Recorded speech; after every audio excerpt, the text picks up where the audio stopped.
Hi ನಿಮ್ಮೆಲ್ಲರಲ್ಲೂ ಒಂದು ವಿನಂತಿ. ಆ, ಏನು ಅಂದರೆ ದಯವಿಟ್ಟು ನಮ್ರತಾ ಅವ್ರು ನನ್ಗೆ ಮೋಸ ಮಾಡಿದ್ರು ಅನ್ನೋ ನ್ಯಾರೇಟಿವ್ನ ದಯವಿಟ್ಟು ನಿಲ್ಲಿಸಿ. ಬಿಕಾಸ್ ಅವ್ರು ಯಾವತ್ತೂ ಹೇಳಿರಲಿಲ್ಲ ದ್ಯಾಟ್ ನನಗೆ ನಿನ್ನ ಮೇಲೆ ಫೀಲಿಂಗ್ಸ್ ಇದೆ ಅಂತ. ಫೀಲಿಂಗ್ಸ್ ಏನೇ ಇದ್ದಿದ್ರು ಅದು ಒನ್ ಸೈಡೆಡ್ ಇದ್ದಿದ್ದು. ಆ್ಯಂಡ್ ಸೊ ನೀವೇನೇ ಈ ಟ್ರೋಲ್ಸ್ ಮೀಮ್ಸ್ ಏನೋ ಮಾಡ್ತಾ ಇದ್ದೀರಾ, ಅದರಿಂದ ಬರೀ ಅವ್ರಿಗೆ ಮತ್ತು ಅವ್ರ ಫ್ಯಾಮಿಲಿ ಅವ್ರಿಗಲ್ದೆ ನನಗೂ ಹರ್ಟ್ ಆಗ್ತಾ ಇದೆ. ಆ್ಯಂಡ್ ಅದರಿಂದ ಒಬ್ರ ಕ್ಯಾರೆಕ್ಟರ್ ಅಸ್ಯಾಸಿನೇಟ್ ಆಗ್ತಾ ಇದೆ. ಅದು ಆಗಬಾರ್ದು. ಆಮೇಲೆ whatever might have happen between us, Namrata ಅವರು ಆ ಮನೇಲಿ ನನ್ನ first friend. And she was always there for me. ನನಗೆ ಪ್ರೋಟೀನ್ ಇಲ್ಲದಾಗ ಪ್ರೋಟೀನ್ ಕೊಟ್ಟಿದ್ರು.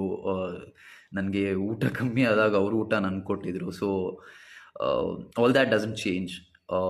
ನನ್ನ ವಿನಯ್ ಮತ್ತು ನಮ್ರತಾ ಮಧ್ಯ ಏನೇ ಬಾಂಡ್ ಇದ್ರು ಅದು ಹೊರಗಡೆ ಬಂದಮೇಲೂ ಹಾಗೇ ಇರುತ್ತೆ. And will all be friends.